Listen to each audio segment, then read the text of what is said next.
I think it's an awful situation, especially for people that are in pounds and having to put them down. I think it doesn't make sense to me that for some reason we're not able to help all these animals, yet there's breeders out there that just keep bringing animals into the world, yet we can't look after the ones we've got at the moment, and so that we're putting them down, but then people are making money by breeding them at the same time. I think it's just doesn't make sense to me, really.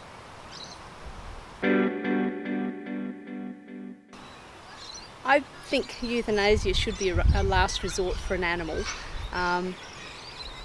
It's probably not the prime motivating factor.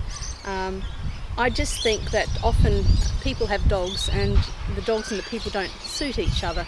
And this particular process allows us to actually choose the owners. The owners and the animals get together and we really try to make sure the owners are compatible with the that suit the lifestyle.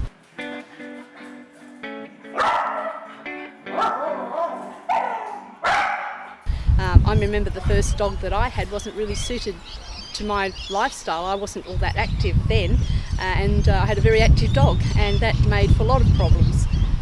So I think while euthanasia is sort of, you don't like to see dogs put down as part of the motivation, the other one is to rehouse dogs in really suitable environments, and also animals are just, particularly dogs, are just the most wonderful company. And I think being able to assist people in getting just the right dog and one that has not been puppy farmed is a good idea. So I was just looking at a new dog as a companion and all this sort of stuff. But then when I was just looking on the websites, I saw this one with Moving Paws who they just needed an urgent foster carer for.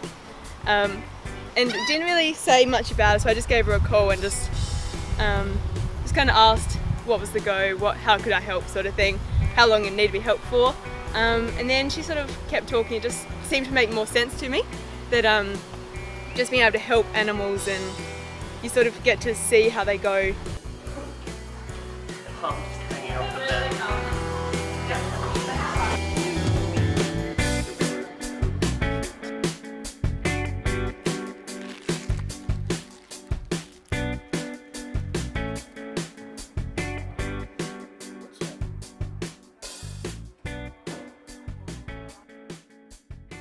Yeah, there's definitely a bit of a pattern.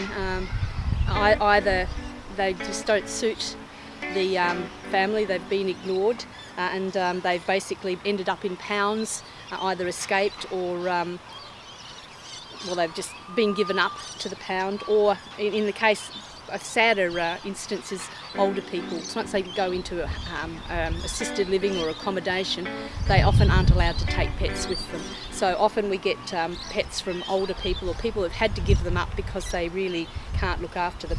But others we get because they've gone into the pound situation and the pound has looked after them for a while, and particularly in some pounds, particularly in New South Wales, they put the dogs down.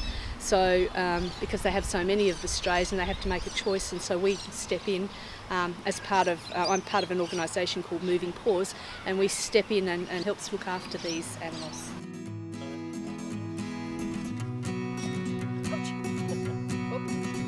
Having a pet is a very big responsibility. You need to stay home and mind your pet or have someone who can look after it.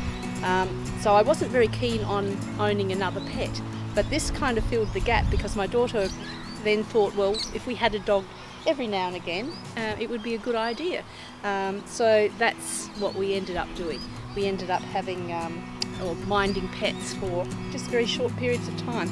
And we do get very sad and very attached to them when we leave them, or when they leave us and they're rehoused, but we have a fair say on where they go, so we're happy when they do go because we know that they've gone to good homes. We've done all of the homework with regards to that.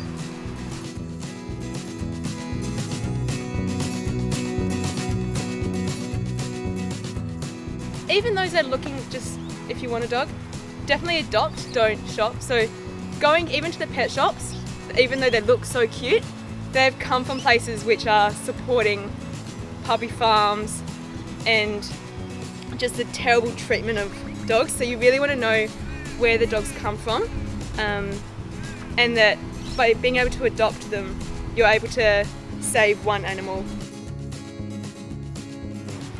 If you're always happy to, there's always places out there to help. They're always willing, like wanting volunteers. There's never too many volunteers. Just asking around, there might be RSPCAs around the place. Moving Paws is a fabulous organisation, always looking for foster carers. And there's numerous shelters around the place, so just any sort of help you can give, whether it's adopting a dog, foster caring, or just a donation, anything like that is invaluable, really.